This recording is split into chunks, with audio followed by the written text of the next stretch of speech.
ಬೆಂಗಳೂರು ದಕ್ಷಿಣ ಸಂಸದ ತೇಜಸ್ವಿ ಸೂರ್ಯಕ್ಕೆ ಹೈಕೋರ್ಟ್ ಪ್ರಶ್ನೆ. ನೀವು ಅಷ್ಟೊಂದು ಪವರ್ಫುಲ್ ಇದ್ದೀರಿ, ಬಿಎಂಆರ್ಸಿಎಲ್ನಿಂದ ಮೆಟ್ರೋ ದರ ಏರಿಕೆಯ ವರದಿಯನ್ನ ಪಡೆಯಕ್ಕಾಗ್ತಾ ಇಲ್ವಾ? ಸಂಸದ ತೇಜಸ್ವಿ ಸೂರ್ಯಗೆ ಪ್ರಶ್ನೆಯನ್ನ ಮಾಡಿರುವಂತಹ ಕರ್ನಾಟಕ ಹೈಕೋರ್ಟ್ ನ್ಯಾಯಮೂರ್ತಿ ಸುನೀಲ್ ಯಾದವ್ ಪೀಠದಿಂದ ಪ್ರಶ್ನೆಯನ್ನ ಕೇಳಲಾಗಿದೆ. ಮೆಟ್ರೋ ಪ್ರಯಾಣದ ದರ ಏರಿಕೆ ಸಂಬಂಧ ವರದಿ ಬಹಿರಂಗಕ್ಕಾಗಿ ಅರ್ಜಿ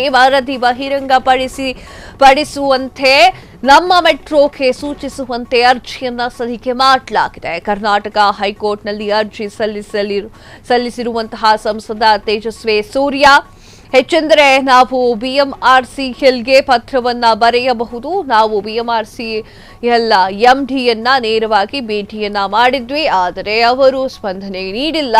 ನಾವು ರಾಜ್ಯ ಸರ್ಕಾರದ ಒಪ್ಪಿಗೆಗೆ ಕಾಯ್ತಾ ಇದ್ದೀವಿ ಅಂತ ಹೇಳಿ ಬಿಎಂಆರ್ಸಿಎಲ್ನವರು ಹೇಳ್ತಾ ಇದ್ದಾರೆ.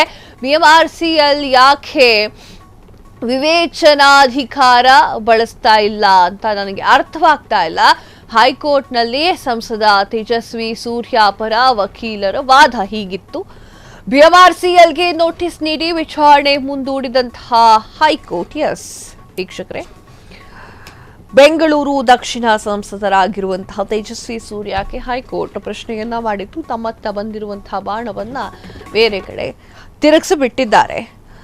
ಬಿಎಂಆರ್ಸಿಎಲ್ನಿಂದ ಮೆಟ್ರೋ ದರ ಏರಿಕೆಯನ್ನ ವರದಿಯನ್ನ ಪಡೆದುಕೊಳ್ಳೋಕ್ಕಾಗೋದಿಲ್ವಾ ನಿಮಗೆ? ನೀವಿಷ್ಟು ಪವರ್ಫುಲ್ ಇದ್ದೀರಿ, ಸಂಸದ ತೇಜಸ್ವಿ ಸೂರ್ಯ ಅವರೇ ಅಂತ ಹೇಳಿ ಕರ್ನಾಟಕ ಹೈಕೋರ್ಟ್ ಪ್ರಶ್ನೆಯನ್ನ ಮಾಡಿತ್ತು.